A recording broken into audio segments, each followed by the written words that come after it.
Slash it. I've been waiting for this day. Trump's coming out swinging, and I'm going to get to the budget that was just released with the guy behind that budget, the OMB director, at the White House in my next block. But more importantly, Trump just defunded NPR and PBS. Thank God. All right. He said, quote, government funding of news media in his environment is not only outdated and unnecessary, but corrosive to the appearance of journalistic independence. At the very least, Americans have the right to expect that if their tax dollars fund public broadcasting at all, they fund only fair, accurate, unbiased, and nonpartisan news coverage. You guys at NPR, you can kiss your $535 million bye-bye, you monolithic groupthink Trump haters. NPR, the subsidiary of the Corporation for Public Broadcast. Now, they have 87 registered Democrats and 0 Republicans in their newsroom. A biased media machine like that shouldn't get a penny of my tax dollars, especially not when this is their CEO. I think our reverence for the truth might have become a bit of a distraction that is preventing us from finding consensus and getting important things done. The number one challenge here that we see and is, of course, the First Amendment in the United States is a fairly robust protection of rights. Well, thank God it's a protection of rights against people like you. Oh, and the truth is a distraction from getting things done. Are you high? Are you kidding me? We give this woman, forget defunding her organization, I want a refund for as long as she has worked there. Maybe even consider charging her with something. Deprivation of rights. And despite all that, she sits there and says that she is not biased. Talking about NPR, NPR is not biased in its coverage. Whatever she's smoking has got to be illegal. Lady, you are the definition of bias. Oh, Carl, what about all these people who rely on these jobs to feed their families? Enough of that. That is not the concern of NPR and PBS. And if NPR and PBS had been concerned about doing their actual job, like journalisming, rather than partisan attacks against their now boss, Trump, maybe, just maybe, some of them might still have a job. Oh, Carl, Trump is seeking revenge. Probably. I'm fine with it. I mean, wouldn't you? Imagine for like 12 years, the coverage you got from these people was slanted, it was horrible, and at times even they just lied about stuff. They just made stuff up. They employed people who made a career trashing Donald Trump and then tried to keep him from getting elected, and now he's their boss.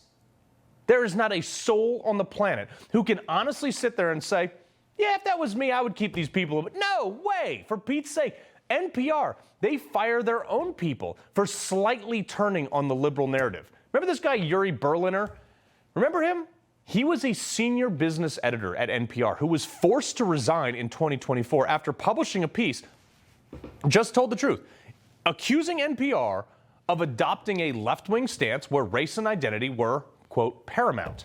He claimed NPR's Washington, D.C. newsroom had 87 registered Democrats and 0 registered Republicans, citing voter registration data, and argued his imbalance led to bias coverage, such as downplaying the Hunter Biden laptop. And you know what? He was right. It was all fact. They suspended him for that, basically forced him to resign. So don't tell me you're some sort of unbiased network. Bye-bye.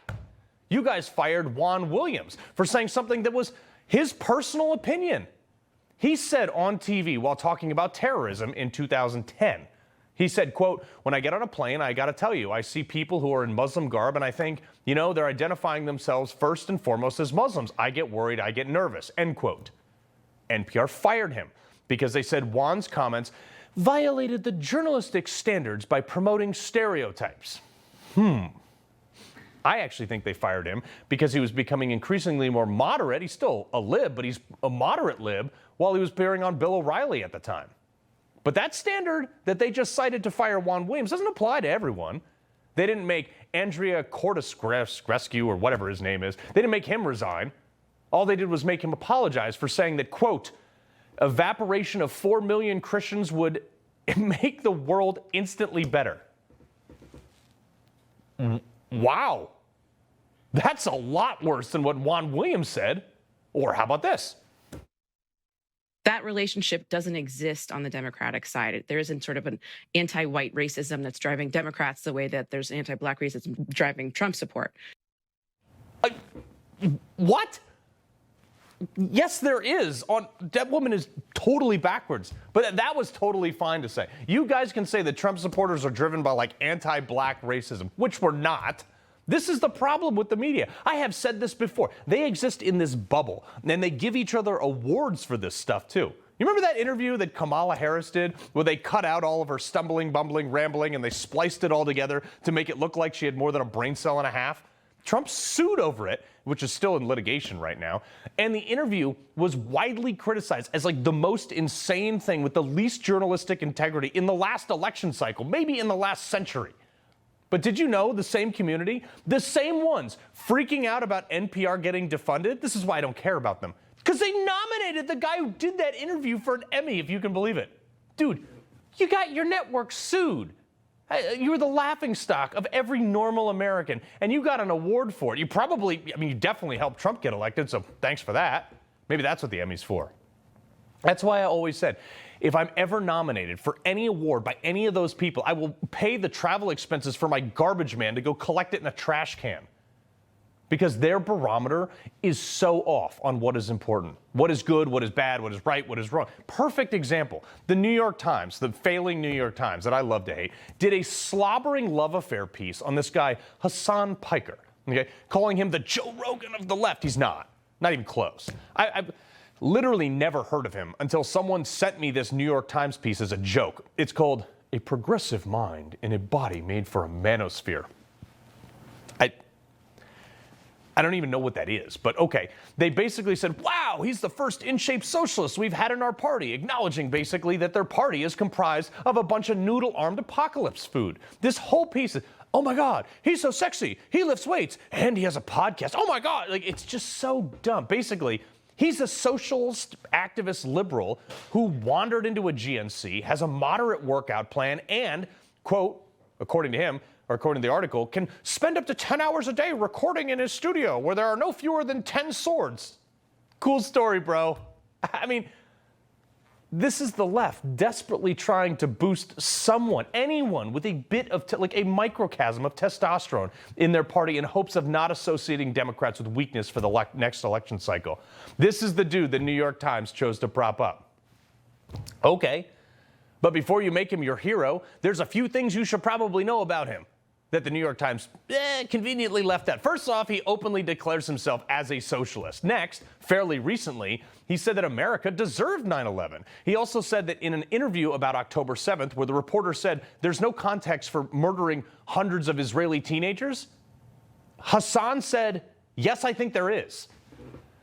I mean, like, I've been to war. They're not really, like, there's context for innocent people that are being murdered? No, not really. He also said, in similar context, quote, if rapes happen, it changes nothing of my perspective. At least they're raping other rich kids. Quote, the blood should flow in the streets.